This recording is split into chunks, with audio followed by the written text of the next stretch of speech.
nama je dom predstavljal binko da kombičko, pač nama je dom predstavljal kombi, en campervan. Sem hotela reči, da če bi me to en vprašal, se pravi let pa pol, bi dejansko vezala dom kot neko fizično lokacijo.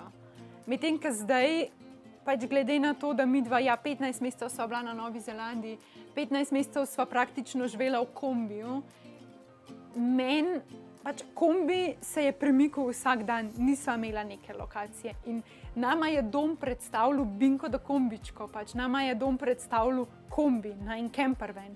In sva tudi govorila, pač greva domov, kljub temu, da je to pomenil, greva na klif, ki ga imava, pač binko tam parkiranga, greva sred parkirišča, greva sred ceste, kjerkoli sva pač bila parkirana. To je pomenil dom. In mislim, da zdaj pač gledam čisto drugače na to besedo, na besedo dom, kot bi en let pa pol nazaj. Meni ni fizična lokacija.